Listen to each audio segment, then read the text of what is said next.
সমস্ত পবিত্র কালামুল্লাহ শরীফ তো স্যার এই বিলটা কি স্যার আল্লাহ পাক রব্বুল আলামিন তার হাবিবের দ্বারা জানিয়ে দিয়েছেন তার হবে বলে কি ইহদিনাস সিরাতাল আপনি কি মুস্তাকিম। বলছেন? আমরা প্রতিটা সময় এই রাস্তায় সেই পথে চলার চেষ্টা করি, ঝগড়া বাঁধানোর জন্য এই কিন্তু বিলে ওরা অভিযোগ তুলেছে দুঃখজনক বিষয় হলেও তাই আমরা এখানে হিন্দুদের কি ওলামা দেবো। তাহলে কি সাধারণ মানুষ কেদারনাথ মন্দিরে আছে টন টন তাদের পিতল নিজস্ব হয়ে গেছে, স্বার্থের তাহলে কি যখন ট্রাস্ট বিষয় থেকে মুসলমানদের করে রয়েছে, দেওয়া হবে? তখন ইহদিনাস মন্দিরে চুরি হলে তো আমরা দেখতে চাই না। তাহলে আমাদের ওয়াকফ বোর্ডে যদি কারাপশন থাকে, ওয়াকফ বোর্ড মুসলমানদের হাতে নেই, ওয়াকফ বোর্ড মাইনরিটি অ্যাফেয়ার মিনিস্ট্রি আন্ডারে, যেটা মুখ্যমন্ত্রী দায়ী কারাপশনের জন্য সামনে আনা হোক।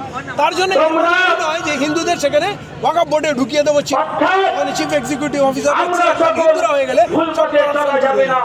সব থেকে বেশি কারাপশন মোদির দপ্তরে আছে, প্রধানমন্ত্রীর দপ্তরে। তাহলে কি মোদিকে সরিয়ে দিয়ে কি আমাকে প্রধানমন্ত্রী করে দেওয়া হবে? তাহলে আমাদের হিন্দুদের কেন ঢোকানো হবে? এটা আমাদের ব্যক্তিগত মুসলমানদের উপায় কি? ওয়াকফ বাঁচাতে হবে পার্লামেন্টে। কোথায় এর আগে করতে পারিনি, রাস্তায় মিছিল করবো, আমার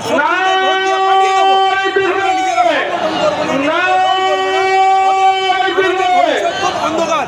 আগামী দিনে যদি এটা আমরা না বুঝি তাহলে আমাদের এরপর সমস্ত কিছু চলে গেছে। আমরা শুধু একটা বিল আটকাতে যাচ্ছি, কিন্তু প্রকৃত ওয়াকফ সম্পত্তি নতুন ইস্যু আজ দাঙ্গা লাগার চেষ্টা করছে সরকার। আপনি দেখুন